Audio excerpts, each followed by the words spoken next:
Now let us look at another type of validation, that is the plugin validation. We'll go back to our solution. So the plugin validation happens in the pre-bus by the process services. If you see add customer services, it creates a sequence with the data packet, and the data packet contains the data that was passed as parameter from the controller. If you see the controller, we are passing the parameter that contains the context info and the model. So now add customer is there.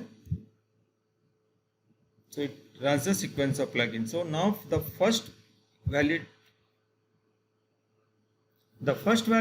that we will look at is, so these are the validations which are more complex in scenarios. We can have more database interactions, or we have something we want to validate the Aadhaar number.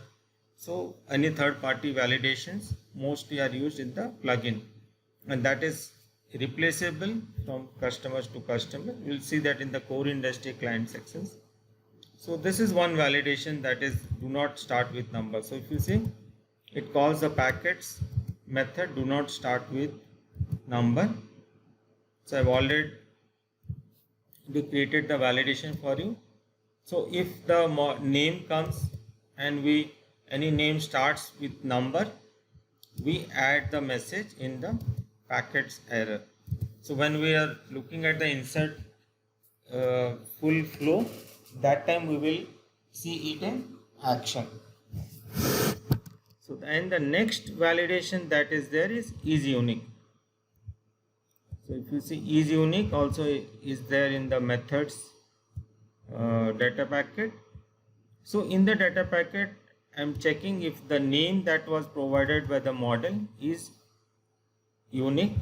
If any duplicate name is found, we are adding the message in the data packets error. So data packet dot add error will add the message, your error message, into the data packet. So here we have the repo. If you notice, we have not provided the repo by default in the data packet. So if you need any database validations, you can always come here and add iFlex repo bridge and iWrite DB connection provider bridge. Both are required. So you can refer this sample in case you need. And we have the private properties, and then this will be injected through the constructor. The first thing you need to do is configure the connection provider. Here if you notice, the input params contains the host context info that is required for the connection provider, and initialize the connection with the connection provider, and then execute the repo and get the data and do your validations here. So these are the two validations that are there. So we will see that shortly in action.